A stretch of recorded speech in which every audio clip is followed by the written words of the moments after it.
Nagbigay ng mga papuri at parangal sa katatapos ng 16th Aurora Surfing Challenge ang mga opisyales ng Kapitolyo kagabi sa Nalu Surf Camp, Barangay Sabang, Baler, Aurora.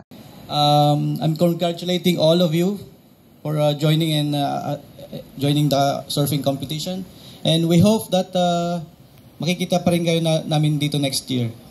And that's all. Thank you. Unang nagpahatid ang anak ni Acting Governor Reynante Tolentino ng pagbati, papuri at pasasalamat sa lahat na nakiisa para sa tagumpay ng aktibidad na ipinaabot ni Reynante K. Tolentino Jr. Sa ibinahagi naman ng pangkalahatang tagapanguna ng Aurora Day Celebration na si Virgilia Gomez na binasa ni Sherwin Paul Gonzales ang pagdiriwang na may temang Aurora sa muling pagsibol ng liwanag. Ang pamunan daw ng Aurora Day Celebration 2024 ay humaharap sa isang hamon ng alon ng pagbabago sa pamalang panlalawigan ng Aurora. At tulad ng isang magpapasirit, ang Aurora ay sasakay sa along ito na may sabik at pananagumpay. Kaya daw sa mga nagpapasirit ang tunay na sumasalamin sa Aurora.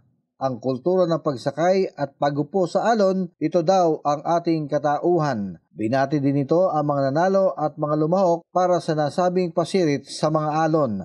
Nagpahayag din si Aurora Provincial Tourism Officer Ana Risa Mendoza ng pasasalamat at pagbati sa naging matagumpay na aktibidad na siyang lalo daw nagpapalakas ng turismo sa buong probinsya. Ako ang inyong naging tagapaghatid balita, Jason De Asis para sa TV News Desk.